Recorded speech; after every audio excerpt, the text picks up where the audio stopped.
We've all been there before. You're in conversation, things are humming along nicely, and then out of nowhere, the awkward silence rears its head. At that moment, your mind goes completely blank, you don't know what to say, and you can sense the other person's eyes wandering as they look for someone else to talk to.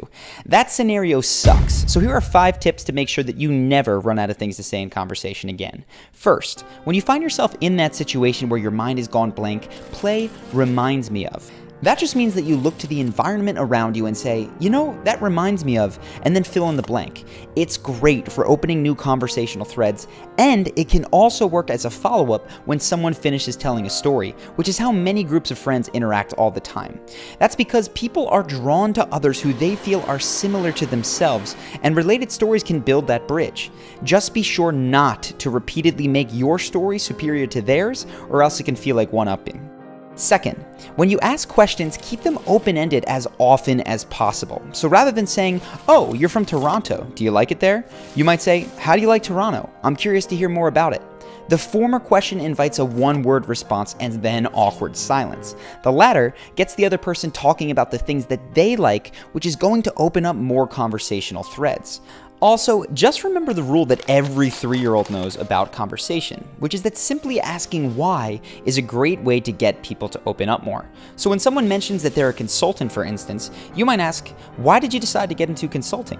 To be clear, unlike 3-year-olds, you don't have to say the word why over and over and over, but drilling down into their motivations will often get you a deeper connection in conversation. Third, for the worst case scenario, when conversation just flat out stalls, use revival questions. These are non sequiturs that bring conversation back from the dead. Here's 3 of my favorites. If you're in a new group and conversation dies after initial pleasantries, a great revival question is, "How do you guys all know one another?" There's almost always some kind of story that conversation can build from. If you're only speaking to one person, you can say instead, "So what's your story?" The great thing about this question is that it is so open-ended that the other person will probably guide you towards the topics that they want to talk about, usually responding with something like, "You mean, what do I do for work, or what do I like to do for fun?" Their tone of voice and enthusiasm will usually tell you the best angle of conversation to continue with. Lastly, for people you already know well, ask them about their exciting plans for the future. This one is nice because it is endlessly renewable, which makes it great for connecting with people in the office or wherever you work. Fourth on the list is to make a complimentary cold read. So if someone is particularly smiley, you might say, "You look like the type who would be great with kids." Or if they're super strong, you might say, "You look like you're pretty into fitness." If you get it right, they're probably going to open up and tell you more about it, but even if you're wrong, you can talk about what it is that gave you that impression in the first place. Either way, you've got new conversational material to work with.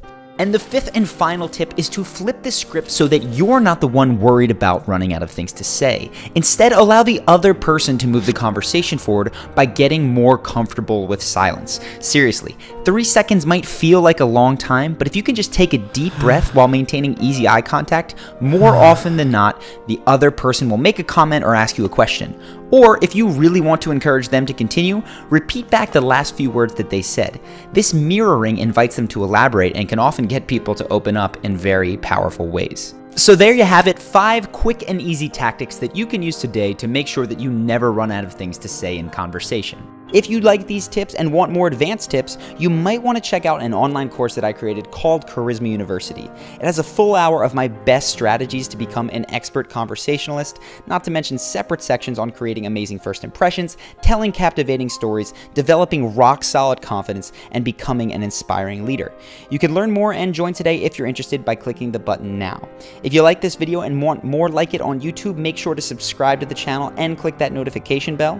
I hope that you enjoyed this video, and I will see you in the next one.